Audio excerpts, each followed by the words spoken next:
Hi, guys. It's your host, Sharian, and you're listening to The Wheel of Vessels.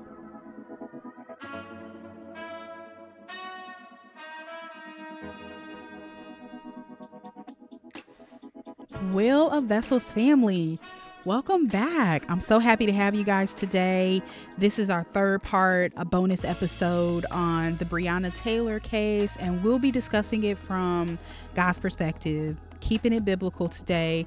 And then also, I want to quickly recap what happened on our last episode. If you haven't had a chance to check that out, I strongly urge you to do so before proceeding into this episode so that you can really have all the facts and understand how I'm coming to the conclusions that I am and the scriptures that I'm basing this entire thing on. So, on the last episode, we went over who all needed to receive and take accountability for what happened, both personally and legally, based on my opinion. Again, I tried to take the facts of the case that were out there. I took it from local news. I took it from, whether you want to say the left and the right perspective. I went over everything. I really did my best to try to make sure I did not hold my own narrative. That does not mean that I did not have an opinion, but which I'm honest and transparent about. However, I made sure to look at all the facts. I'm really big on not creating your own narrative and only looking at and taking into consideration, evidence that helps you and your side of the narrative, which I personally believe, that both, left news sources and pundits and whomever have the tendency of doing, as well as right. It's on both sides. They both have a narrative. They both have a goal. My job is to try to tell you what those, what those facts are, all of the facts, no matter what side it supports, to present all of the facts so that we can then review it.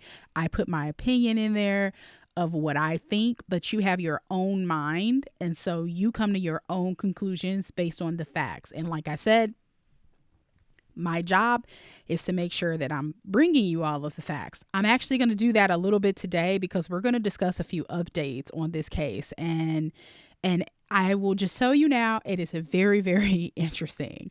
So, actually we can jump into those facts now. So, one of the updates I came across after I wrapped up episode 2 was I came across a guy by the name of Kendrick L Wilson. He's from Louisville.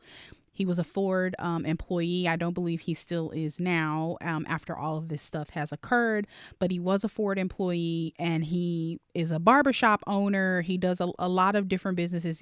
From what I could tell, he's a really talented, really, really talented guy that has very, very smart and intelligent guy.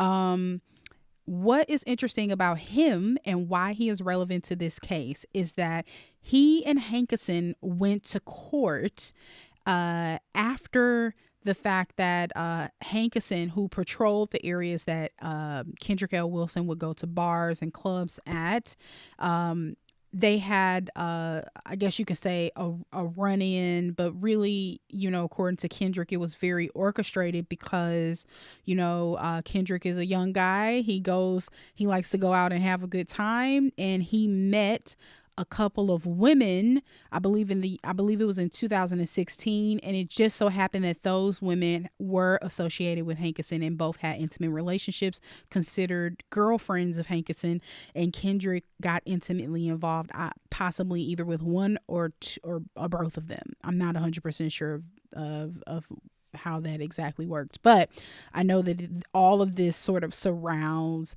that original issue. I don't know if he knew this was Hankerson's girlfriend or girlfriends, but Hankerson did find out about it, and Kendrick says he picked up some sort of vendetta against him, and he began to harass him when he would see him out at bars and clubs, which he patrolled and worked as security at. What's interesting about that is that uh, Kendrick actually says, within the cases, and by the way, these cases are on Google. You can read the cases for yourself. They, had a lot of news and coverage on this way before Breonna Taylor even came into existence, or her case came into existence. And so, what we have here is that Kendrick, and you can see in the cases, Hankerson had planted drugs on Kendrick. And the reason that Kendrick was able to get around these situations is because, and actually, Hankerson was not able to get away with these situations, was because there was always evidence around, body cams, witnesses that would catch Hankerson in the act of planting drugs, or doing something that was completely illegal. There's also an illegal search warrant in that case, a proven illegal search warrant in that case.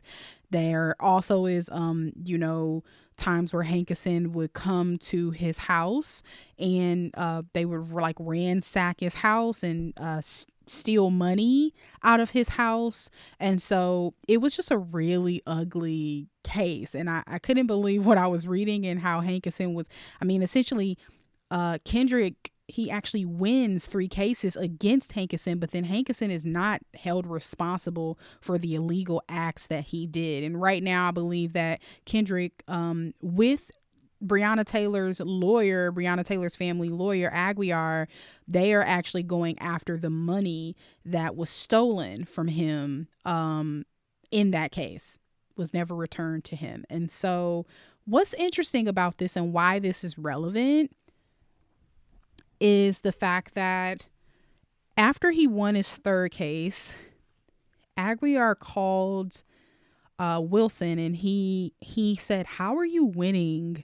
Now, this is his words, not mine, but he said, "How are you winning against the Louisville's most biggest dirty cop? Like, how are you winning court cases against him? Like, nobody's won anything against him.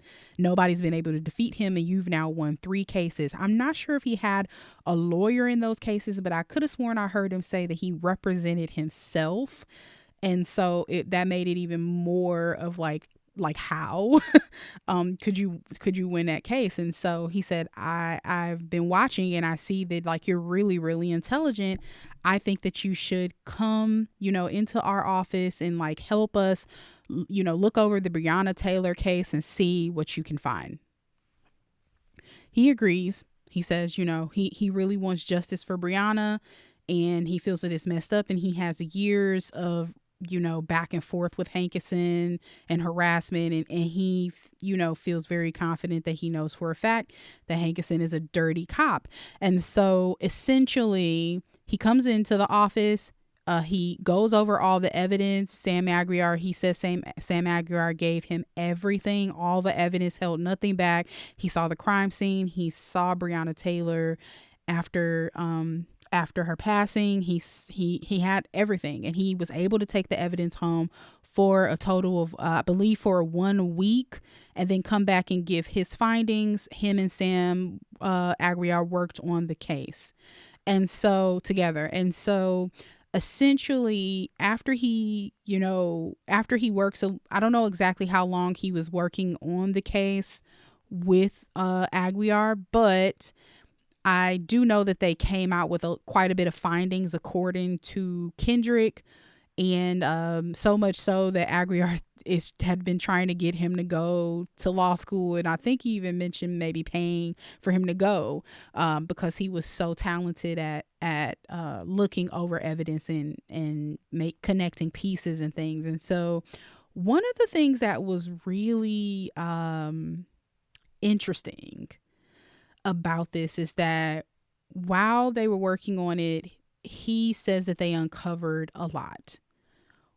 He's really big on not like releasing all the evidence that they have to the public right now, like directly to the public, because he doesn't believe, according to him, that it's going to benefit the case. Because he says if we if I come out and say everything that we found, then, they can take the time to come up with lies before we get to court.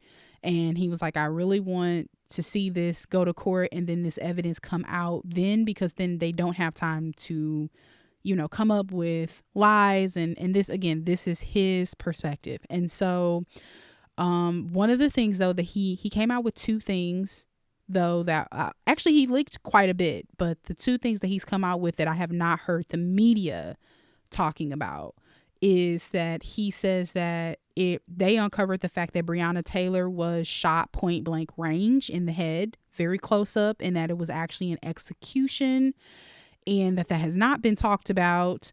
Also, that that Mattingly, who was the officer that was shot during the warrant, that he actually did not have an exit wound on his leg. I believe he shot in the leg. He did not actually have an exit wound when he was shot. And there's an EMT, and you can actually look this up. It's also received some news coverage that the EMT, his name is Will Smith, like the actor. When he got on the scene, he says that, he asked who was hurt, and that the police officers were dishonest with him and said there's nobody that has been hurt except Mattingly, who was shot in the leg. So he said that he felt that, they lied to him, and, I think he even called them monsters for what they did, for leaving Breonna in there and literally for her to die, and not even mentioning or telling him that she was there, which he says is, against the rules. You're supposed to tell the EMT who all was hurt so that they can, he said they're actually supposed to assist whoever is the most hurt, the most critically hurt, and then, on to least critically. So he, was very, very upset in the interview that I read with him. But anyway, one thing that he notes is that Mattingly did not have an exit wound. He only had, a wound where he was shot in the leg, meaning that the bullet was still in his leg. And so apparently Mattingly was then, after he gets to the hospital, was seen by a private doctor, and he comes out with an exit wound. And so that was actually very interesting news. And so, Kendrick, he's so far been able to back up a lot of what he says on the in one of the videos, which, like I said, you can look into him, feel free to watch some of his videos. He has dropped, I feel like he drops like a video every month. I kind of went back to as many as I can. I know he's the person responsible for talking to all the women that Aguiar had harassed, and getting them to come forth and speak and tell their stories. Apparently, Kendrick is behind a lot of the evidence that we currently have that has been leaked about LMPD. Apparently, I haven't kept up with everything, but I was able to go back and find out a lot. And so essentially, he also has a call. Interestingly enough, he has a call with Aguiar, the family lawyer, where on the call, well, let me first say this. Kendrick alleges that when he worked on the case for Aguiar, that there was a really big cover-up happening. And it wasn't just a cover-up of LMPD, but that it went much higher than that. And also, it also is, what am I trying to say? It's a cover-up of the Breonna Taylor case, but then also the fact that, like, he's not just saying that it's LMPD, but he feels that it's a lot more than that, a lot more people in on it.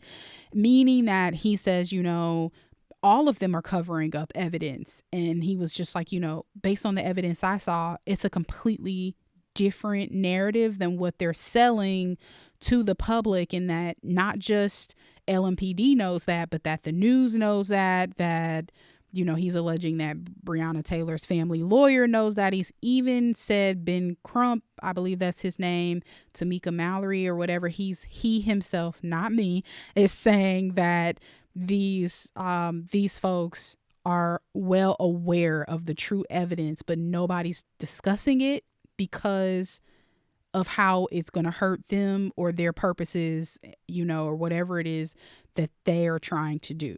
And so he's saying that this evidence is enough to really sort of turn the city over, to really, really make it catch fire, is apparently how much evidence there is on this case that has not been released to the public. And so he says that he's fighting to make sure this evidence is released, but that essentially he wants the people that are really involved with the case to be the one to release it and not him.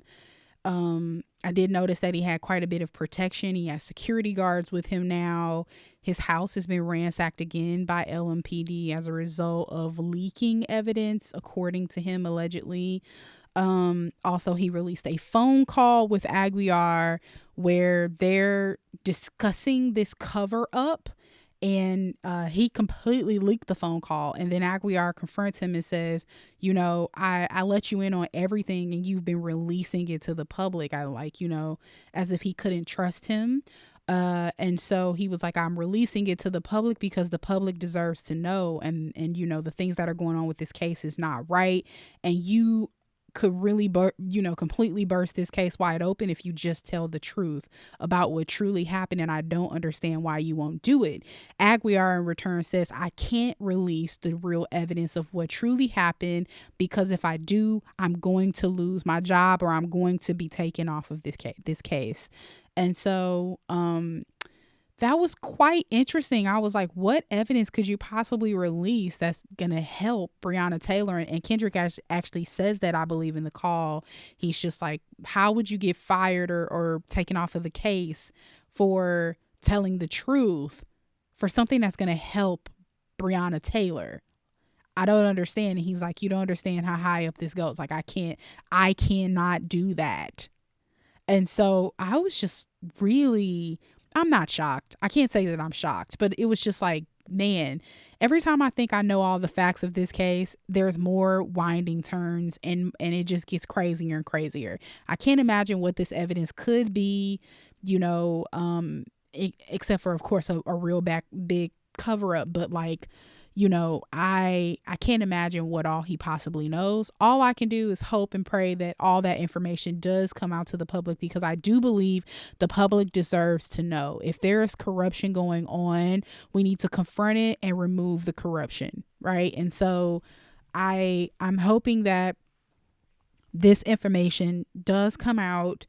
And I know that after that call, Kendrick alleges that Aguiar offered him, I don't know if it was from Aguiar or who all it was from, but after that call, he alleges that he was offered hush money.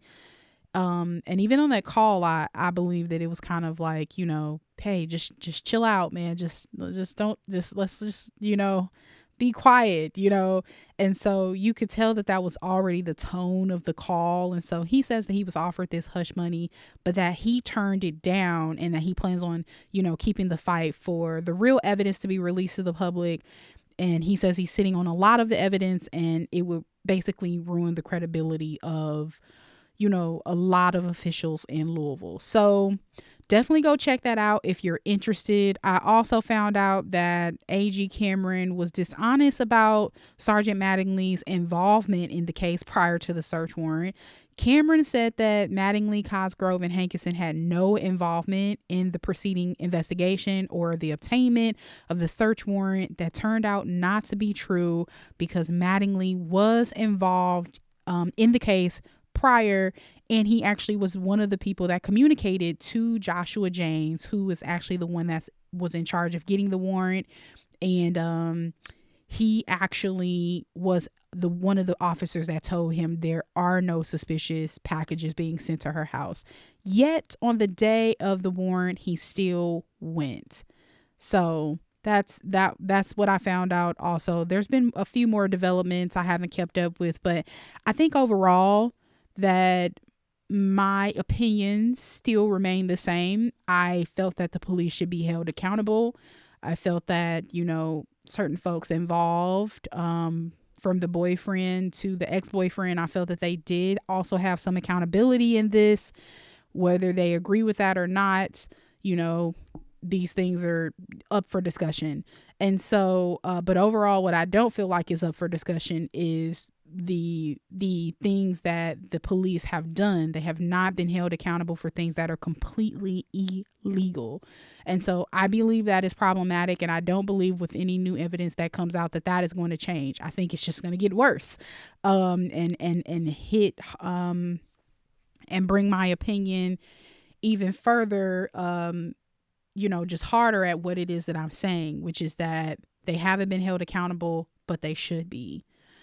So I'll stop here with the updates. I won't be putting out any more episodes on Breonna Taylor, but I hope that I hope that it was helpful for you. I hope you're able to take these tactics and apply it, because that's really the point of this, is to take these tactics and apply it to all the news stories that come out, especially the ones that are around race, because it is such a hot button issue in the country right now. There's a lot of division happening, and I believe that, there is some race baiting happening. However, there is also racism happening. And so you have to look at all of the facts. And I say apply that to everything. Go in without the narrative. Even if you're on one side, usually go in making the decision that you're not going to be on one side, that you're going to be holding neutral ground, and you're making the decision that you're going to look at all the evidence on both sides, in the middle, local, national, whatever. Go over the whole thing and then be fair. Be fair. Ask yourself, am I being biased? Ask yourself, do I want a narrative to be true? It's okay. We're all human. We have to check ourselves. But I think that's the only way we're going to be able to get back to, facts again.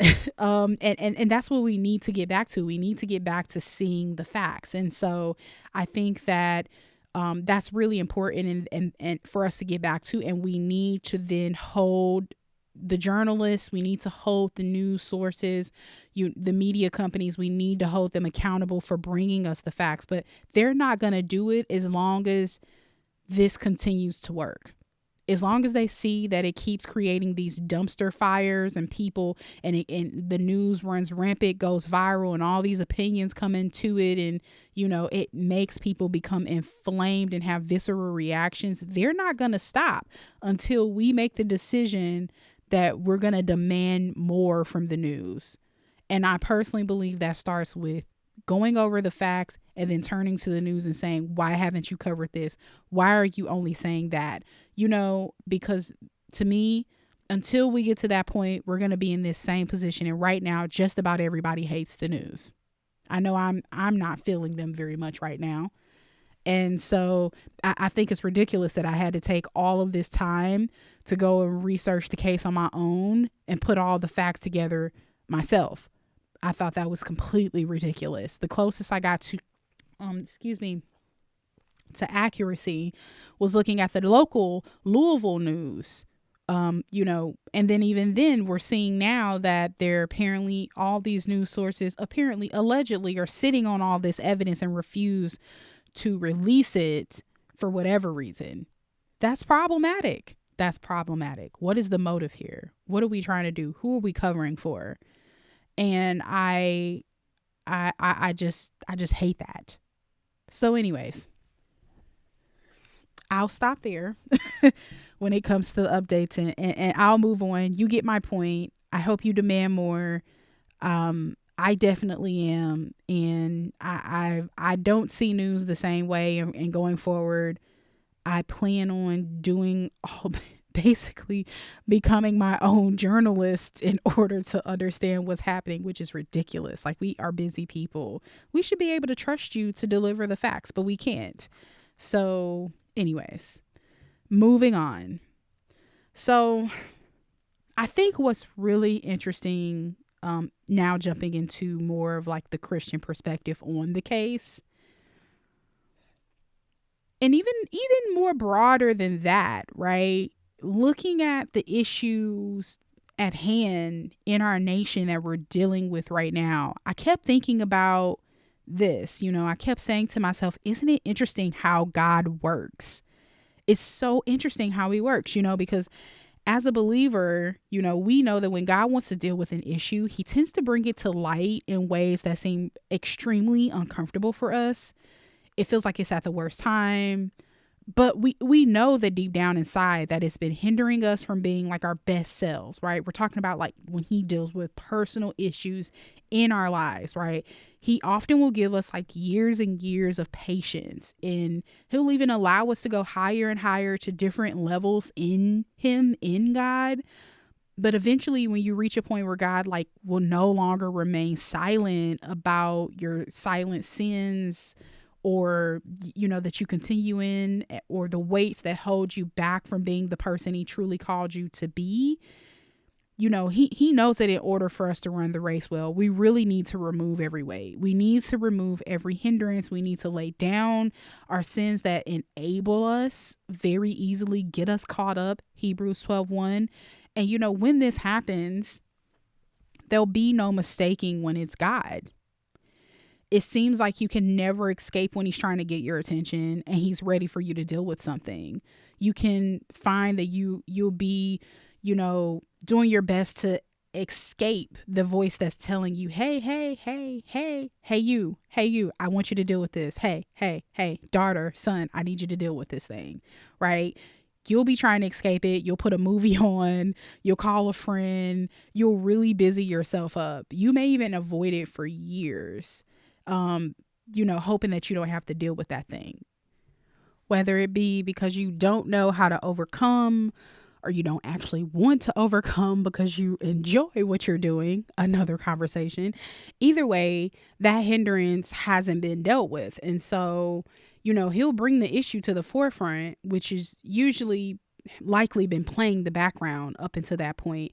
And it's not always because an issue got worse, but it's often that he brought that issue to light for you to see it. Once God's decided that this is the season you're going to deal with this thing, it's going to seem like the issues are bombarding you all at once. And a lot is done to get your attention, so much so that you really can't avoid it.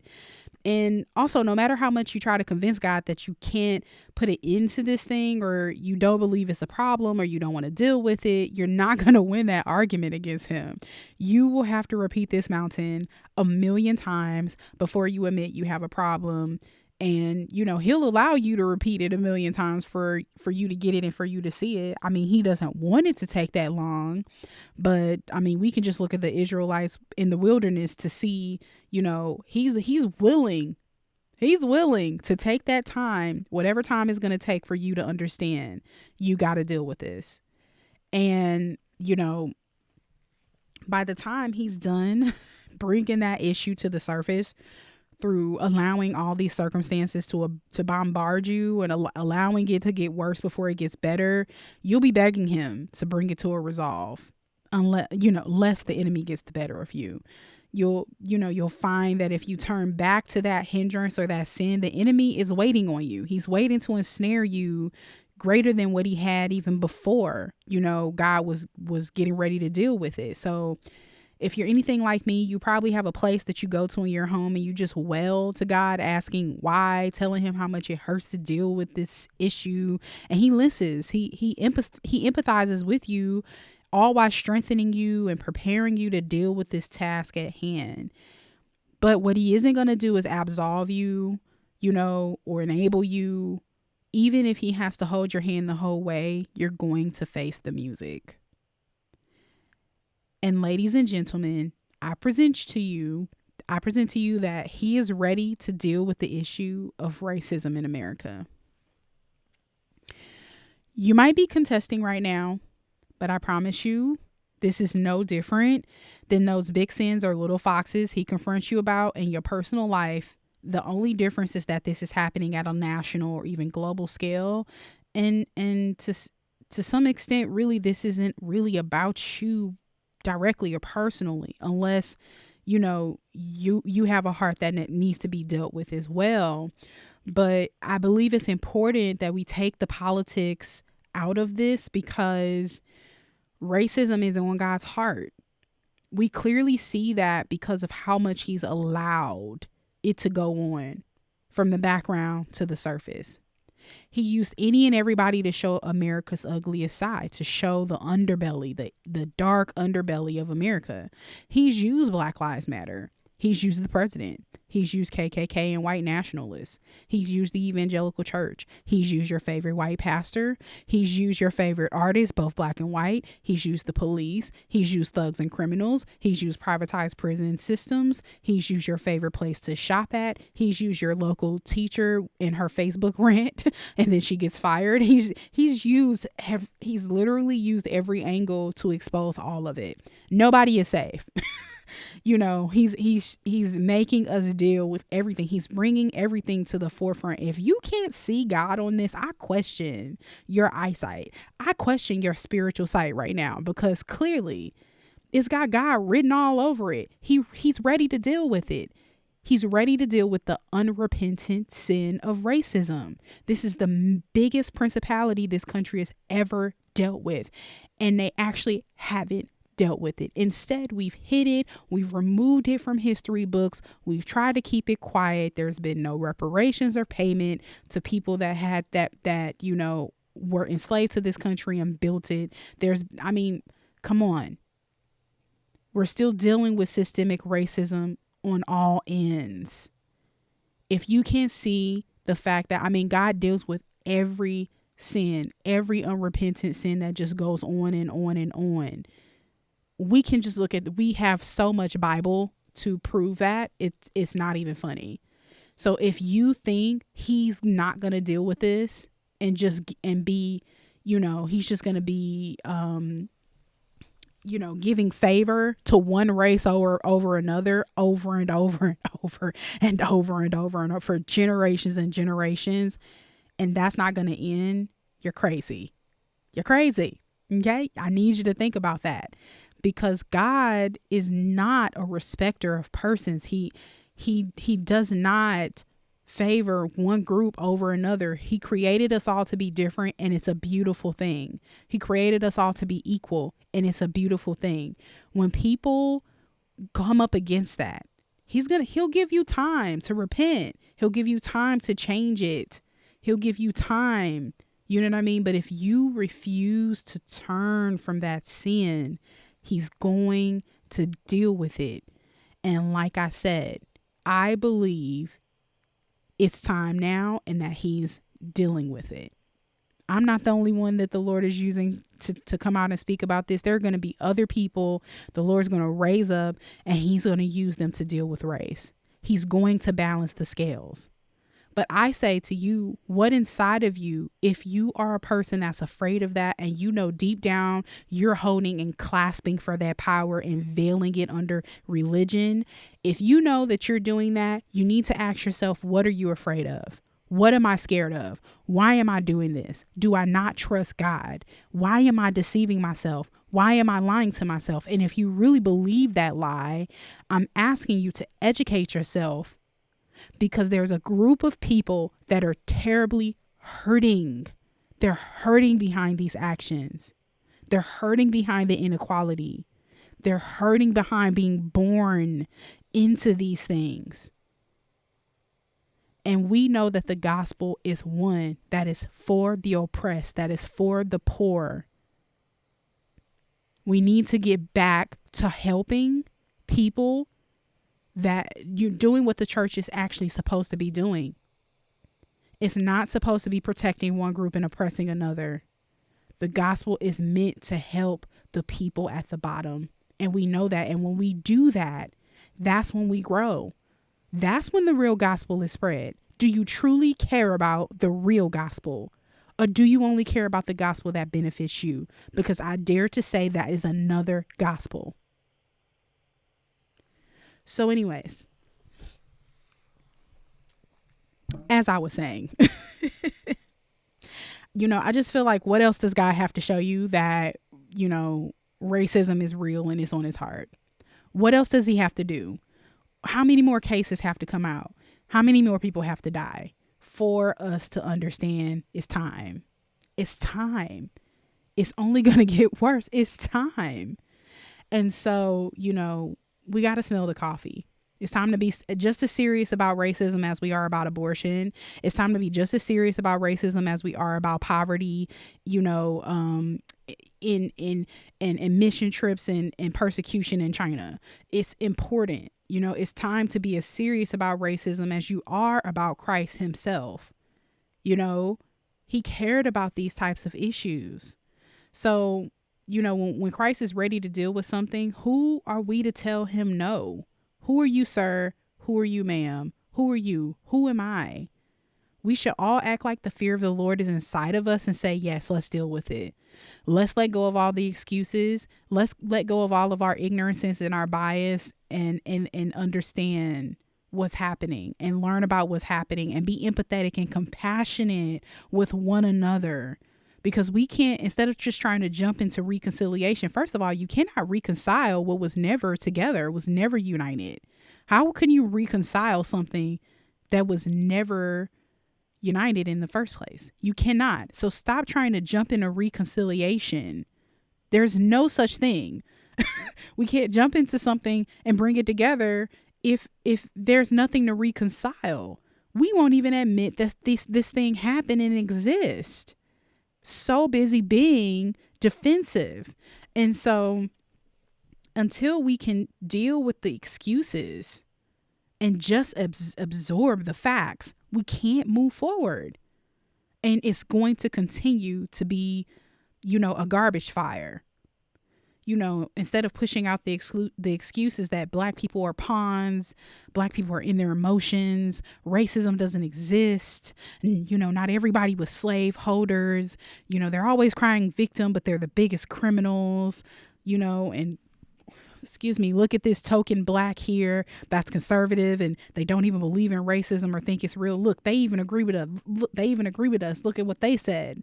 You know, look, this is what we've been trying to tell you. Listen to this token black. They're black. Listen to them. You know, listen to our African American. And so you're not going to get anybody's attention with that. You're not going to go anywhere with that. You might as well let it go. Racism is a dying breed. Whether it's unbelievers, because please believe, America, especially in the space of evangelicalism, they believe that people that are unsaved and unchurched have nothing to offer and that the Lord cannot use them. Yes, he can. We see many examples in the Old Testament where the Lord used people that were not, quote unquote, his people. They were not saved. They were not a chosen group, whatever. They might have even been the enemy. He was able to use them to get a point across, to expose. We see many examples of that. So to sit up here and assume that everybody else is some sort of pawn that the media has used, and that they're fools is very, very, I mean, what kind of privilege, is that? For you to assume that God can't use that other side, and for you to assume that he wouldn't. You think he wouldn't to expose something he's been trying to, because I believe just by God being God, that he's been trying to deal with white folks in America intimately and personally for many generations for them to change. He's given time. They've refused to do it. And we know what happens when you refuse to deal with something privately. It becomes a public issue. And he'll use another group to bring this thing to a halt. And that is what is happening. So if you think the unchurched generation, quote unquote, the unsaved generation cannot be used, he'll still use them. He'll still use them. He'll still use them, paganism and all, witchcraft and all. He'll still use them. He is not beyond using them. And that, folks, is very biblical. We have many stories to back that up. And so I'm just challenging you to think about, to one, soften your heart. Soften your heart in the situation. It's time to face the original sin of America. It's time to face the music. And what I believe is the music is racism. I can feel people probably, listening to them saying, oh my God, she's a BLM supporter, cut her off, they're Marxists, nobody should support BLM, I'm not going to listen to her anymore. But I first want to say, let me go ahead and state, I am not a BLM supporter. Just because a black person is against racism, I mean, first of all, racism and BLM is not synonymous. Like, they're not the same. Fighting racism is fighting racism. Now, if somebody decides to align themselves with that group, that's their personal business. I don't align myself with that group, but I do align myself with the principles of the Bible, which is fighting injustice and oppression. It is written. It is written. And so just because a person is against racism, which is racism is anti-gospel of Christ, does not make them a supporter of BLM. Stop aligning them in the same bucket, because it's an excuse for you not to face what's happening, for you not to face a system that has been oppressing people for 400 years. Don't use it as an excuse. I'm against the sin of racism. I'm against the sin of oppression. I'm against the sin of injustice. I'm against murder. These are sins. We will have to face God for them. And I think somewhere along the lines, because the Bible was used to justify these things, which I'm going to talk about in a future episode, how it was wrongly used to justify these things, we think we won't have to answer to God for them, but we will. We will. We will have to answer to God for them. And so it's better for you to deal with it now. Repent now. Don't wait. It's sad that it had to get to this point that we're in, where we're possibly facing a civil war in front of us.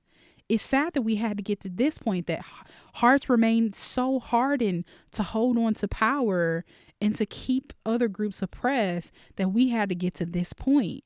That's sad. It didn't have to be that way. We made that decision as a country to do that.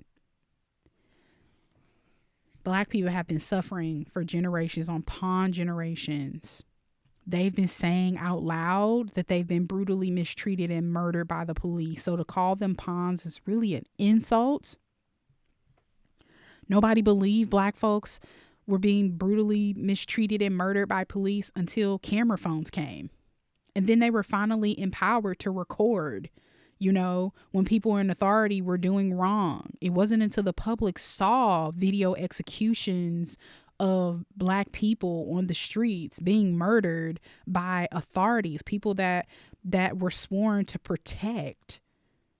It wasn't until then. It took a white officer with his knee on a man who cried for his mom and said he couldn't breathe for them to believe us. Why do Black people have to die on a video for you have to see them with your own eyes die for this to move you?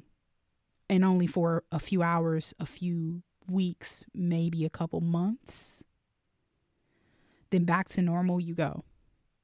And we continue to live with this. And this is, just one example of a symptom of racism, because this is a symptom of racism. There are many symptoms of racism. This is just one symptom of racism. We haven't even upended the whole thing. We're just talking about this one symptom is being denied. And so, his case never made it for George Floyd. His case never made it to trial. He was tried right there, convicted right there, and given a death sentence in 7 minutes. And those things have been happening since 1704, when slave patrols first began as the police. They've been murdering Black people ever since. And it took this execution, and you seen it with your own eyes, and for your conscience to tell you, which God gave to everyone as a witness, to tell you that it was wrong, and for you to weep, and for you to care for a Black life being snuffed out for next to nothing. Why did it take that happening for you to respond? Why do you have to witness this murder with your own eyes and be disgusted enough to believe, just believe, Black people? We've been enslaved and murdered for years, then oppressed through systems, continuously being murdered, no consequences ever get held for it. It needs to end, and you can't truly stand for Christ and be against his own laws, be against his own heart, be against the things that he cares about and he pushed for, So, as I said before, I'm not a supporter of BLM, but I am a supporter of ending the sin of racism. So there's that. I'm going to do an episode on that and why I've never participated in BLM since it came back in 2012 or 13 or something. I remember it came out during the murder of Trayvon Martin. I can't remember what year that was, but I've never participated in any marches. I don't chant the slogan. I don't buy paraphernalia. The Lord revealed to me a lot of things when they first came out, and therefore I never participated in that. But I think that is a separate issue from the ending of racism. And somehow, I believe that we need to create a different lane for people that are fighting against racism but don't align with that group. Excuse me. Because anytime the Lord, and I know I've gone off on not a rant, but I mean, I believe this is a very important conversation to have, so I'm going to have it now. But I believe that we can no longer allow the enemy to pervert something that we know that God is bringing to the forefront. If you just think about anything just with your common sense, your Christ-like mind that you have, okay, that you apparently have, hopefully you do have. But if you think about something with just your Christ-like mind, that anytime the Lord decides he's ready to deal with something, change something, bless something, do something, the enemy comes out with a perverted version of that first, with the goal of ensnaring people, to fall into that, right? Through deception. But it's our job as saints to reveal that deception and to shine a light to the correct path. But you don't just snuff out the whole thing just because the enemy perverted something. You know how many blessings would be killed? You know how many miracles would never happen? How much would never happen if we took the perverted version the enemy brought along and decided to throw the baby out with the bathwater? That doesn't make any sense. We call out the perverted version, we don't align with the perverted version, and we move on. And we create a different lane, or we stay in the lane that the Lord originally brought forth in the first place, right? And so, that's how I feel about that. But like I said, I'll talk about that on a different episode. But I just believe he's waiting on a remnant to rise up and fight with holiness and with Christ against racism. So instead of just using a cop out and excuse that you don't support Marxism or whatever, that's not an excuse, because ending racism and BLM are not synonymous. One is an organization, okay? One is an organization. Racism is not an organization. Fighting racism is not an organization. They're different, and I don't even believe I should have to say that. But anyways, we'll discuss it on a future episode. Like I said, I want to stay on topic. And so I'll end that part by saying this. The word does tell us to fight for justice. It speaks about it a lot. In Isaiah 1:17, it tells us, learn to do good, seek justice, correct oppression, bring justice to the fatherless, plead the widow's case. Now, if you don't believe me or you don't agree, I just ask that you stay tuned, that you continue listening to the series, and I guarantee you, I'll prove that there is no bigger principality in this country than racism. Just stay with me. I promise you. Not an old principality. I mean, it's an ancient principality, but not old. Not that it's ended and it's over. This principality has been reigning ever since. So if you stay with me, I'll prove that as a fact. I'll get down to, a T on these facts, and I'll go over it on many episodes to come. Many episodes. Remember, I said this is going to be a year-long series. You'll have a lot of data, a lot of facts, a lot of episodes that you can review and you can see for yourself. Now, if you decide to remain blinded, that's between you and God. That's between you and God. My job is to bring the message.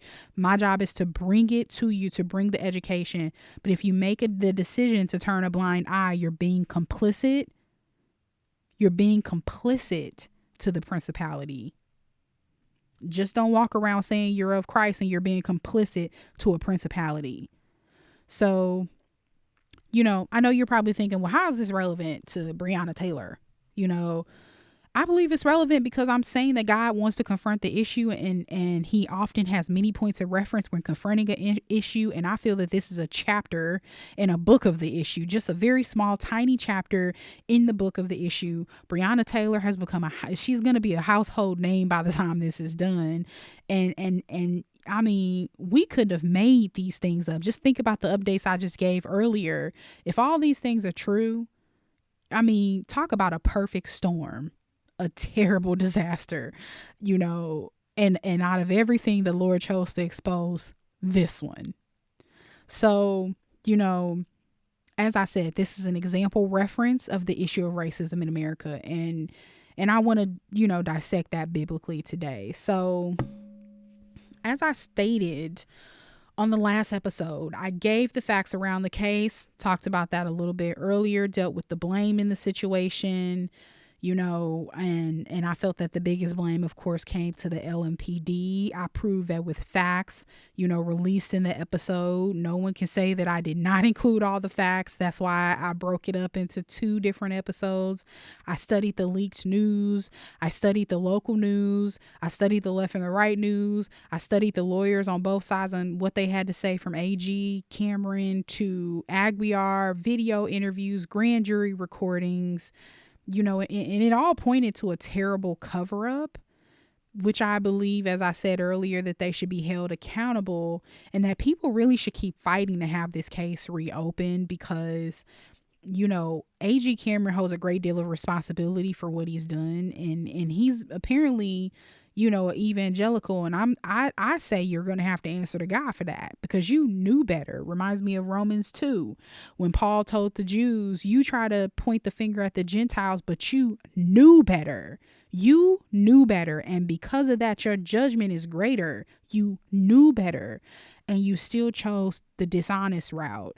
And so, because he was dishonest about the grand jury investigation, he did not actually investigate, but just took the LMPD's account of things as fact. And it was a terrible bias.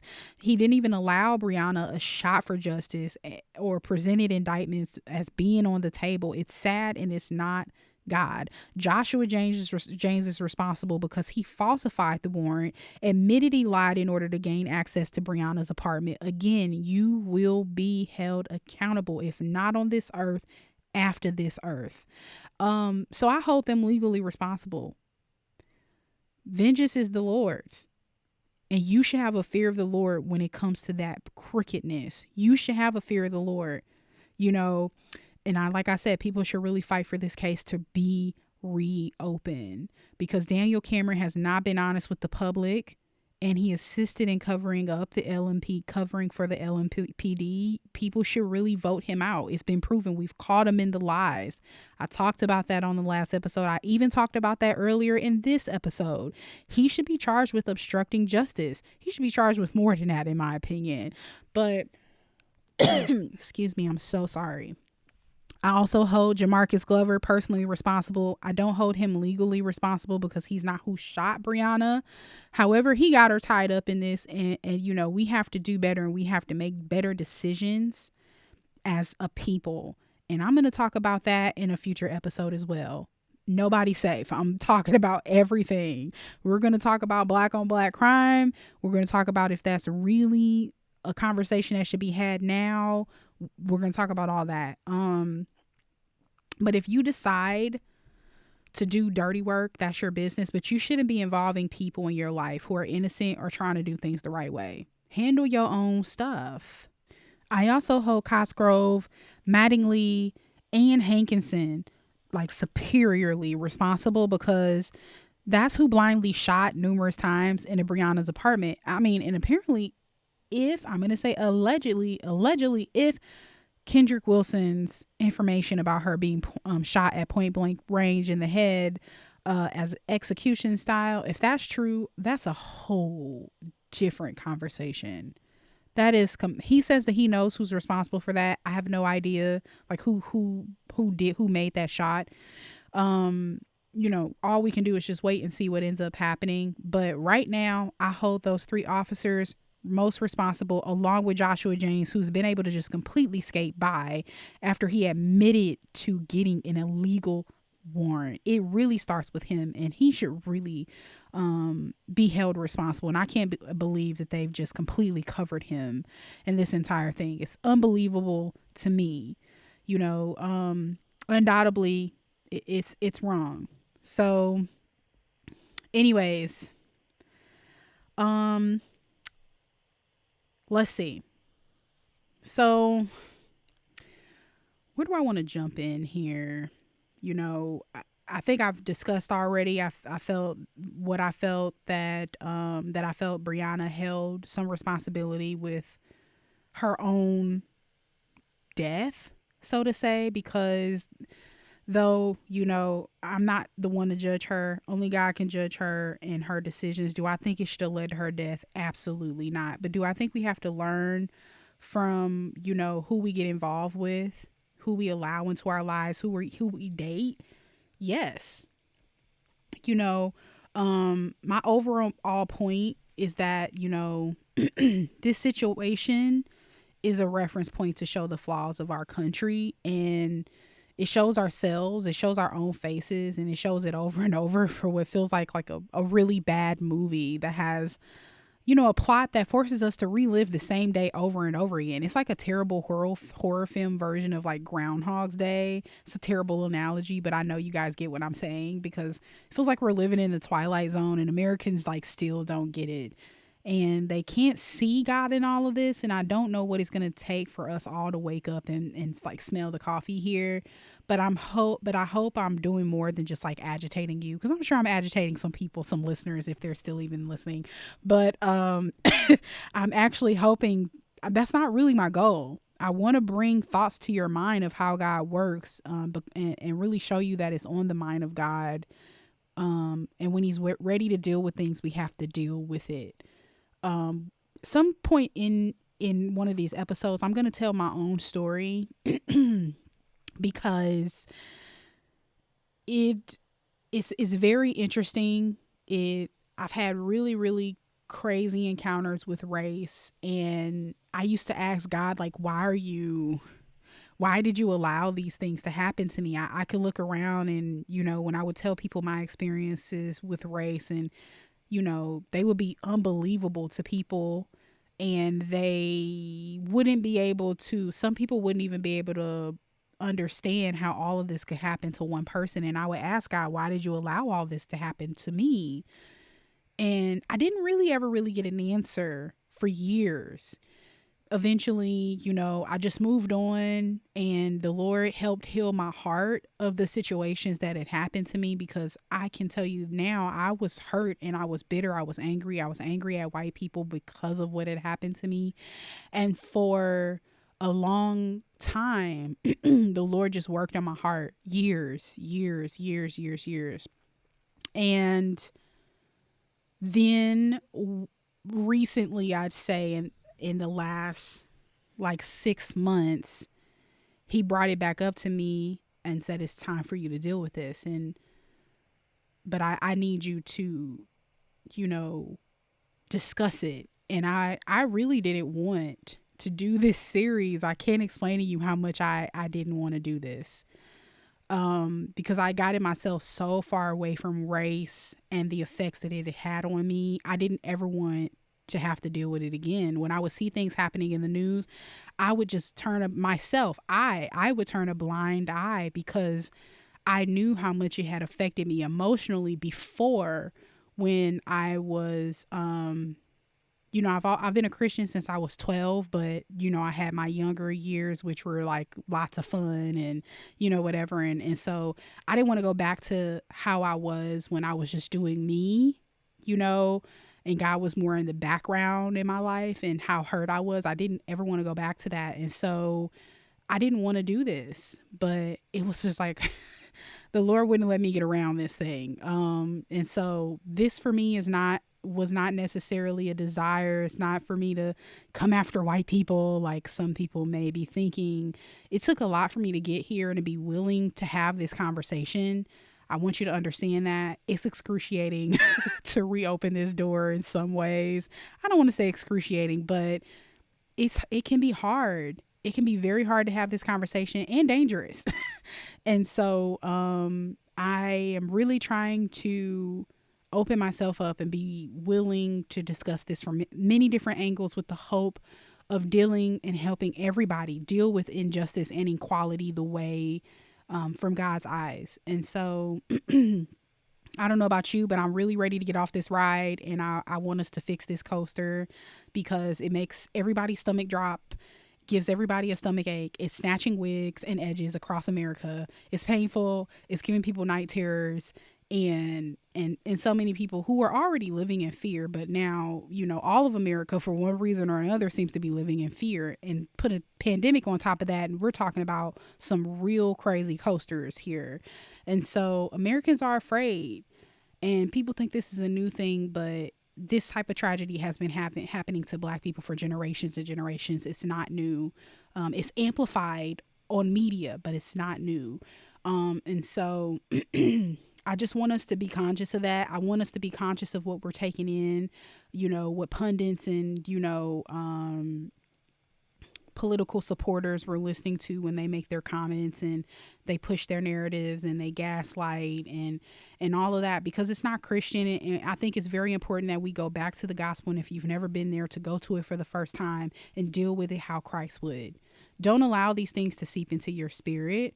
Go back to the 101s, because this thing is how the media and how people on both sides of politics have been dealing with it hasn't reflected Christ at all. I'm struggling to find Christ, the position of Christ in all of this. I don't think that I really have been seeing that. I've been seeing Black people leaving Christianity.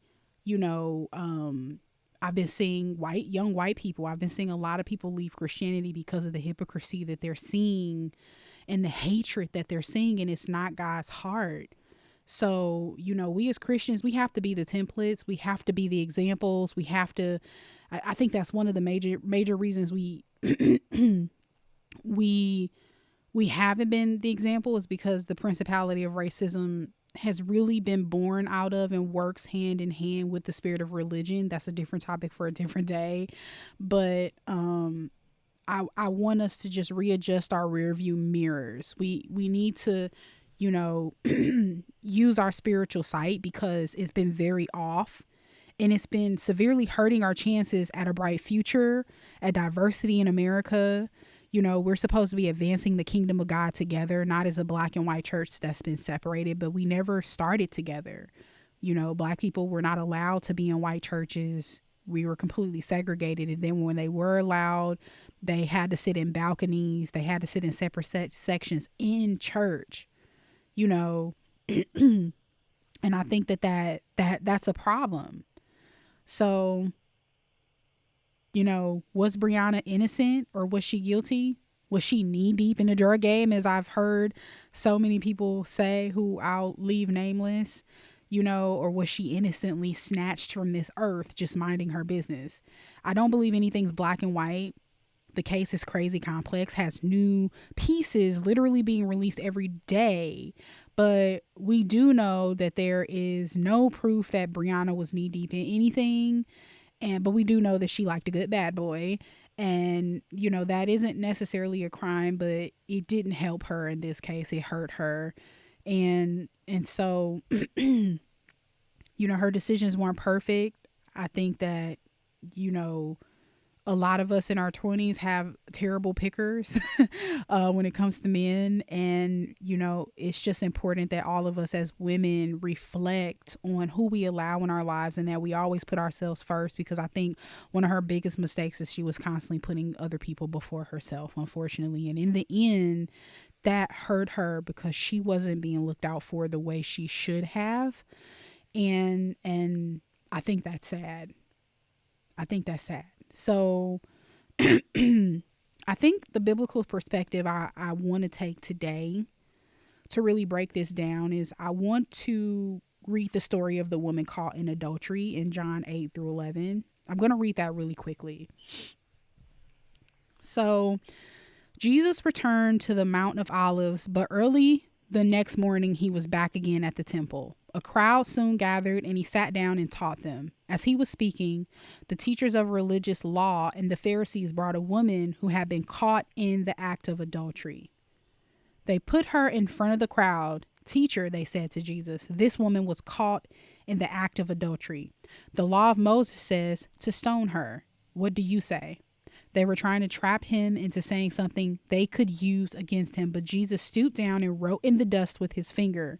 They kept demanding an answer, so he stood up and again and said, all right, but let the one who has never sinned throw the first stone. Then he stooped down again and wrote in the dust. When the accusers heard this, they slipped away one by one, beginning with the oldest, until only Jesus was left in the middle of the crowd with the woman. Then Jesus stood up again and said, woman, where are your accusers? Didn't even one of them condemn you? No, Lord, she said. And Jesus said, neither do I. Go and sin no more. Sorry. Keep having like a little bit of a scratchy throat. So the first thing I want to point out was that there was definitely a man involved in this act too. Yet it's very funny that they only pointed this woman out and blamed her, and they went as far as going to watch her, be in the act of sex before pulling her out. And leaving the guy, whoever was involved in that, they left him. I think that says a whole lot. That says a whole lot about this case here. But this shows that they weren't truly interested in bringing justice for breaking the law. They were only interested in their own narrative. And I think that's something we should first look at, because I think that's very relevant to what we're talking about today. Their own narrative with the woman that didn't include the man, and trying to trap Jesus. Jesus had been preaching on grace and forgiveness and mercy towards sinners, and it was turning people towards God. Prior to Christ, they had been condemned, and then Christ came, and the Pharisees, they didn't want to have grace and mercy. Their hearts were really, really, really hard, right? They wanted to treat the people who were sinners like the criminals that they were. And so they like pointing the finger and the blame and keeping the law over people's heads, and keeping the things they cared about, the less weightier things that they cared about, that's what they kept over people's heads. Those rules, those laws. Don't that sound like abortion? Doesn't that sound like homosexuality? We just hammer home these two, right? And we disregard the rest. We disregard things that are weightier. And so they overrode those rules, but they held others to the standard. How does one absolve themselves from sin but hold others accountable for sin? Right? And that's the point that I argue when it comes to evangelicals. And I'm not going to sit here and say that I don't have, because right, when it came to the case of Breonna Taylor, I don't have a desire to push a narrative. However, like I do hold that racism is wrong, and I am fighting against that. So yes, I am arguing that opinion, and it just so happens to be in this episode. And so I just want to make that clear. Well, I feel that, we do absolve ourselves from sin, but we don't hold others accountable for that. And I feel like Christians do that every day. In this story in particular, it wasn't that the woman was not wrong and had not broken the law. She did. But Jesus didn't approve of that sin, nor did he condemn her, though. And I think that's the thing. We have to think about that, because he told the one that was without sin to cast the first stone. And I think I mentioned that on the last couple of episodes, is that we don't have the right or the space to judge the characters, whether you believe they're a drug dealer or they're not or whatever, we don't have the space, because just because maybe you didn't sin that way, and I'm not saying that they did, but just because you didn't sin that way doesn't mean that they are more guilty or less guilty than you. We're all guilty. We're all guilty. And so you need to keep that in mind when we're commenting on things. Now granted, I feel that when it comes to the LMPD, that's different, because we're talking about a job here. We're talking about sworn to protect and serve. We're talking about, this is different. You have to be held accountable. Justice has to be brought, because there is justice on the earth and off the earth. But when we're talking about people's personal sins, that's to me, a different story, and we can't cast the first stone, because we're guilty too. And so, especially for the hope of keeping your favorite narrative. And so, as the Holy Ghost began to convict them of their own sins, they all had to leave. They could not fault Jesus for not stoning the woman, which is what they wanted him to do. They wanted her to die and pay for her sin, which I've seen even with the Breonna Taylor cases. She deserved what she got. She deserved to die because she was doing this and that. And my God, like, where is Christ? Where is Christ in you? Is he even in your heart? Because I don't think he's there. I'm seeing the enemy in your heart right now that doesn't look like him. And your fruit always tells on you. I think with Jesus here, he reminded everybody that we're all guilty, and no one more than the other, when it comes down to it, is more guilty than the other. We're all guilty. It's said that the oldest to the youngest left. Why is that? Because the older you are, the more sins you've acquired. That's just fact. That's the law, because we were made in the image of Adam, who was a sinner. So the longer you live, baby, the more sins you're going to accumulate. It's in our nature. Now that, Christ has come, we can be made in God's image again. We can be adopted into his kingdom by his grace. However, by nature, we're all still dirty rags. Not one of us is better than a Jamarcus Glover. Not one of us is better than Breonna Taylor or Kenneth Walker. And if Christians can't find the grace if they can find the grace to absolve, people like a Donald Trump, which I'll discuss my opinion on in a future episode. But if we can find the grace to absolve a person like Donald Trump, then surely you can find the grace for black folks like a Breonna Taylor or a Barack Obama. I believe for Christian conservatives, it's time to find more grace and understanding and awareness. Christian liberals, it's time for us to be accountable, right? And I say us, not because I'm a liberal, because by the way, I kind of am neither. I'm kingdom. Don't put me in no buckets. But I definitely would say if I had to be one or the other, I probably would lean more liberal. I'll discuss why in a future episode, but I really don't classify as either for different reasons. Neither party is perfect. However, I will make an argument for why I don't think one party is the Christian party and Jesus is walking around as a Republican, and one party is the devil's party. I don't agree with that. I don't agree with that at all. And I'm going to give a really good argument as to why that's just not true and it's not fair. But not today. So, I feel as a Christian, really, we should be shooting straight down the middle, and making decisions from there. But, I don't believe that one party is God's party. So point is that I believe that we should be giving grace balanced with truth. We as believers, we shouldn't be in a place of condemnation. We shouldn't be stating that people deserve death and lacking compassion or empathy, or that they're nothing but thugs and baby mamas. And, I couldn't believe what I was reading. I couldn't believe my eyes, because I read things from preachers and followers, online, that was so disheartening about this case. And I just struggled to see where Christ was. Where was his perspective? I couldn't find it. Either there was complete silence or the demonizing of Breonna Taylor. And I just, man, it's such a sad place that we're in. When I discussed the police and them needing to be held accountable, notice that I didn't tear them down. Do I believe Breonna deserves justice? Yes. We should all abide by the law.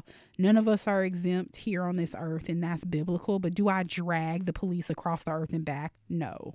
No. Like, that's complete. I would never do that. Um, on this earth, Jesus operated under the dispensation of grace, which is superior to the law.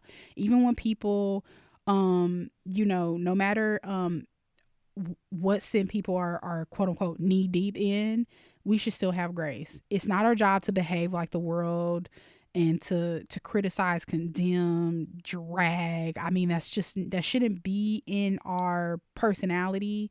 That shouldn't be in our fruit.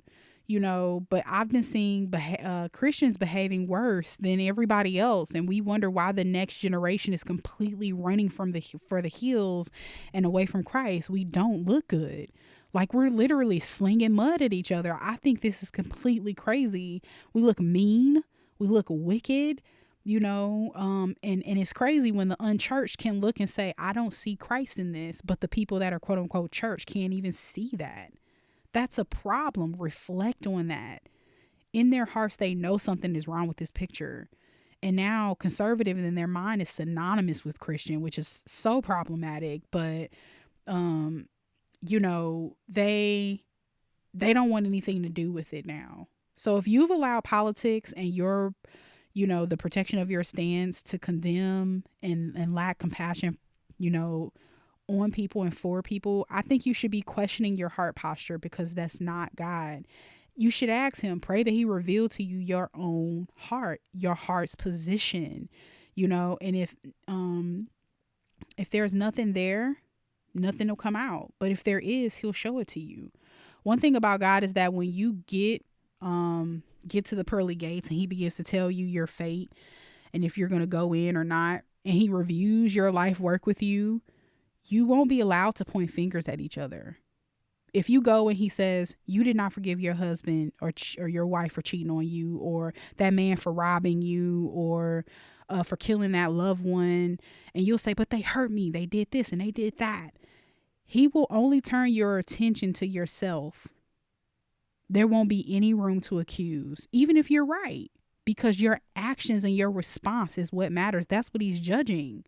So he's going to be looking at your role, your part in it, your accountability, how you responded, what you did, what you said. Every word is going to be held accountable.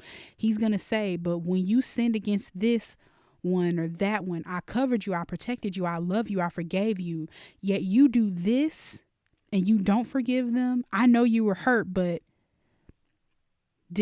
why did you do to them? Why didn't you do to them what I did to you?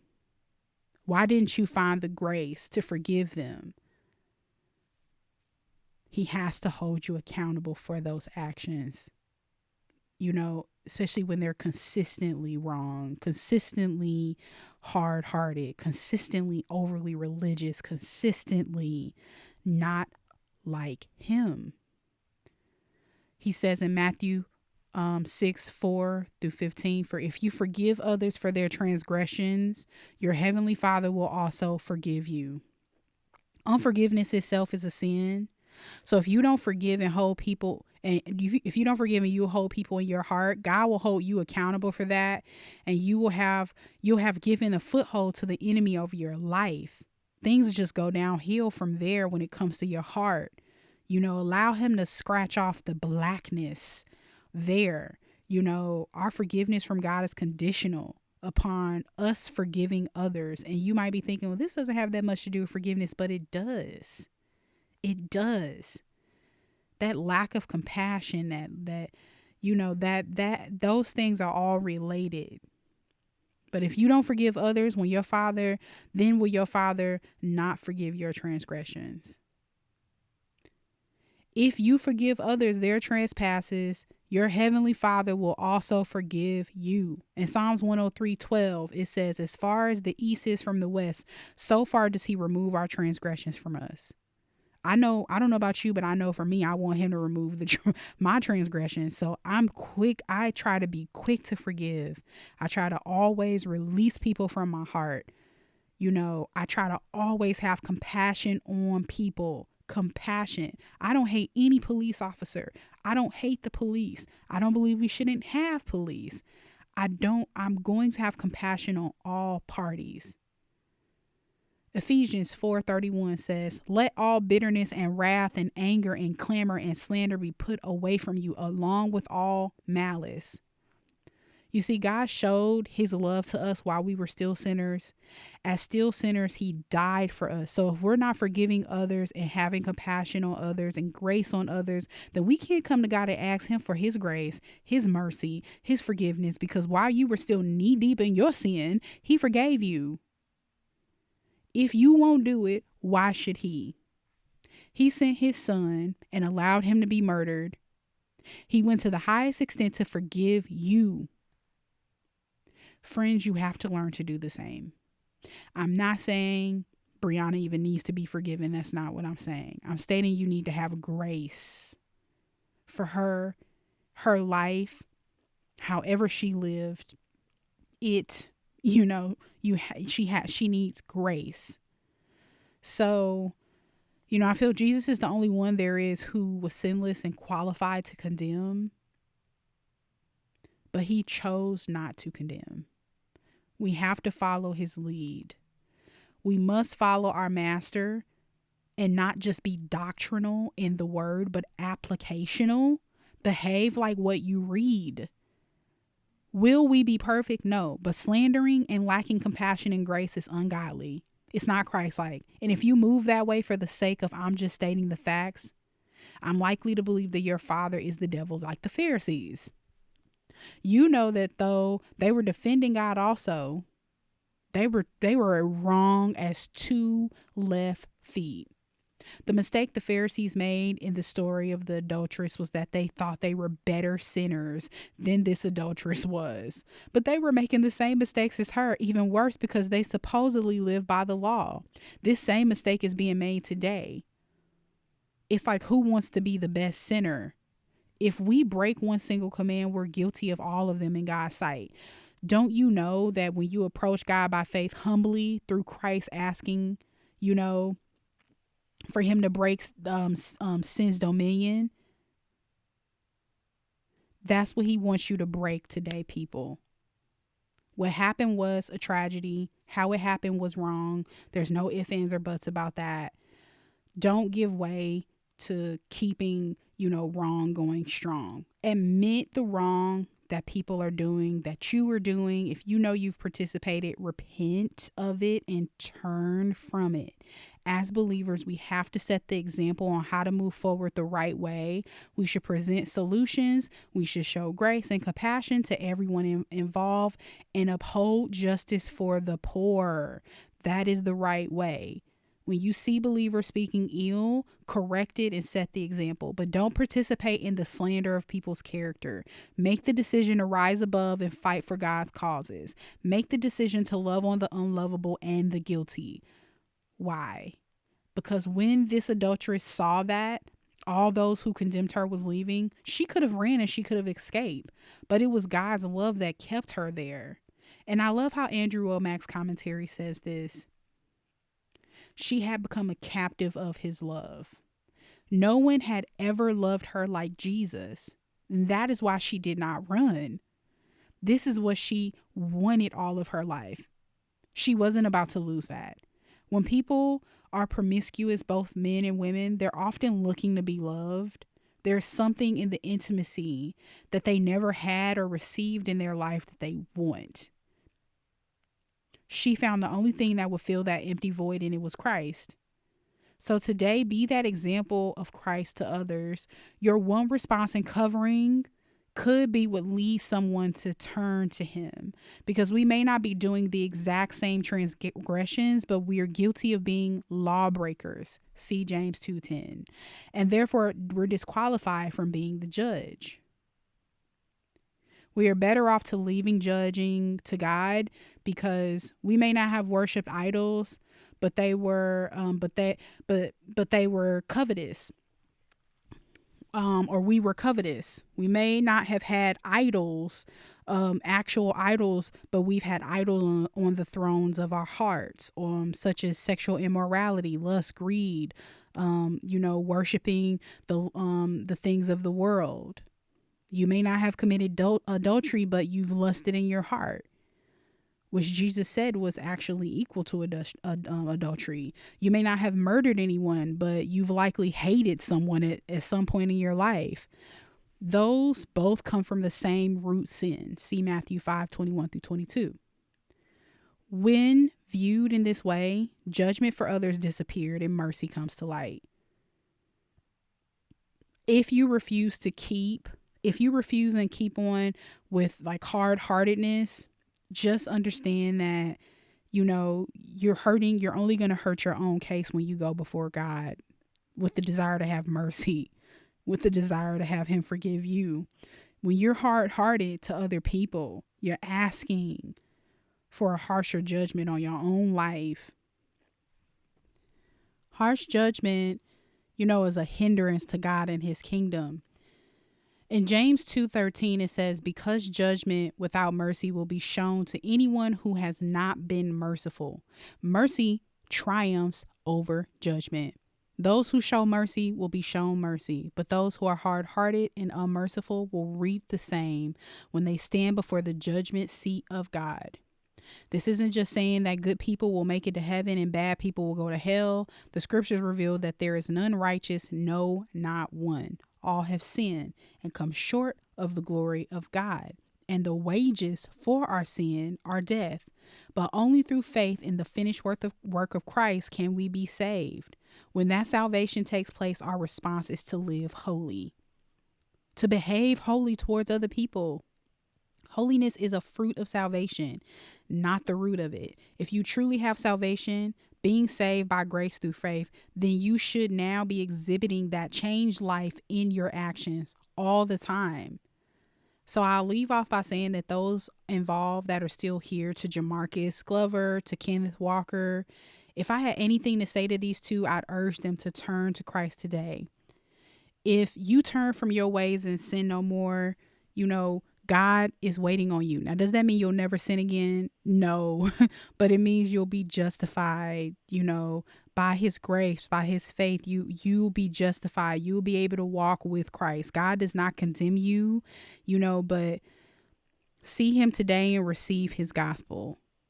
This could have been either one of you on this night. For Jamarcus, if the police, there were not the SWAT team, this could have happened to you. Kenneth, by the skin of your teeth, you made it out alive. Your life was spared, but, it could have been snuffed out that night. God loves you. He's calling you back to himself. And so I ask, I have no idea that you would ever hear this, but in case it ever makes it back, I always like to ask people, will you accept him? Will you turn? Will you follow him? And I'll leave it there. Thank you guys for joining me today. I hope this was of some help and that this helped you, bring things back into the right perspective, helped you readjust, your rear view mirror, and helped you to see things more clearly so that you know how to move forward going, as we keep going through all the things that are happening in this climate in our country. I hope it helps you. And I hope you're able to take these tools back to people and be a good example and be that light that we're called to be. Thank you guys for tuning in with us today. What a great show. I'm your host, Sharian, and this is The Will of Vessels. If you like what you hear, please be sure to subscribe to the Will of Vessels podcast and please spread the word about us. We only ask that if you really like us, share the episodes. Share the episode you loved. Just share it. That's what we want. And also, you can always find us on @WillofVessels on Instagram. Please follow us also. And then the Will of Vessels on Facebook, and check us out and follow us for updates on new series and episodes. I hope you come back to visit us soon. For now, I won't say bye, but I'll say see you later. Thank you.